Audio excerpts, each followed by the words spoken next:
আসসালামু আলাইকুম। সহজ এবং ছোট্ট একটা রেসিপি আপনাদের সাথে শেয়ার করতেছি। এই করলা ভাজি আমি আজকে তৈরি করে দেখাবো করলা ভাজি। করলা ভাজিটা আমি হাতে মেখে ভেজে নিয়েছি আর একদম কম সময়ে আর কালারটা পারফেক্ট রেখে কিভাবে এরকম স্বাদের করলা ভাজিটা করবেন আমি সেই রেসিপিটা আপনাদের সাথে শেয়ার করেছি। এখানে আমি কয়েকটা করলা বিচি ফেলে দিয়ে একদম পাতলা করে কেটে নিয়েছি, সাথে দিয়ে দিয়েছি 2টা আলু একদম মিহি কুচি করে নিয়েছি। আলুটা কুচি করার পরে একটু ধুয়ে নিয়েছি। আর এরকম করলে আপনার ভাজিটাও একদম ঝরঝরে হবে। আর দিয়ে দিয়েছি কয়েকটা কাঁচামরিচ, ঝালের জন্য দিয়েছি, আর বেশ কিছুটা পেঁয়াজ কুচি দিয়েছি। আর করলা ভাজিতে পেঁয়াজ কুচিটা একটু যদি বাড়িয়ে দেন তাহলে খেতে কিন্তু দারুণ মজার। আর হালকা 1 চিমটি হলুদ দিয়ে দিয়েছি আর স্বাদ মতো লবণ দিয়ে খুব ভালো করে মেখে নিয়েছি।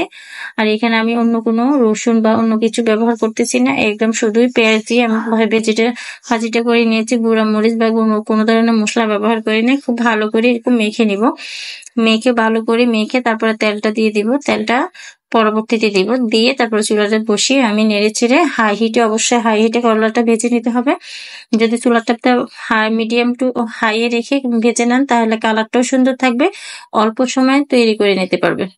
এখন তেলটা স্প্যাচুলার সাহায্যে খুব ভালো করে তেলটাকে করলার সাথে মিশিয়ে নিব।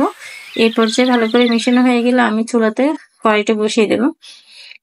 কড়াইটা বসিয়ে এরকম নেড়ে চেড়ে চুলার তাপটা একই রাখবেন। যেরকম হাই হিটে যদি করলাটা ভেজে নেন, চুলা মিডিয়াম টু হাই রেখে এক তাপে চুলার তাপ বাড়ানো যাবে না, কমানো যাবে না, তাহলে আপনার করলার কালারটা চেঞ্জ হয়ে যাবে, সবুজ থাকবে না। আর করলা ভাজি, যে কোনো ভাজির ক্ষেত্রে কালারটা যদি চেঞ্জ হয়ে যায় তখন ভাজিটা খেতেও কিন্তু ভালো লাগে না।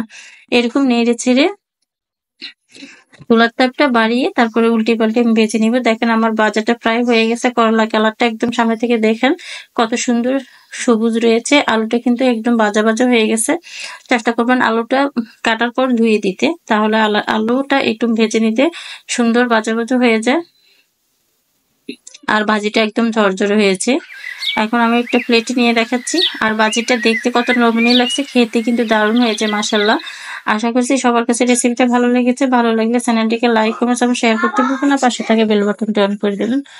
আর কারা আমার ভিডিওটি দেখছেন যদি ভালো লাগে সবার মাঝে শেয়ার করে দিবেন। সবাইকে আজকের মতো বিদায় জানিয়ে শেষ করলাম আমার আজকে ছোট্ট আয়োজন। আল্লাহ হাফেজ।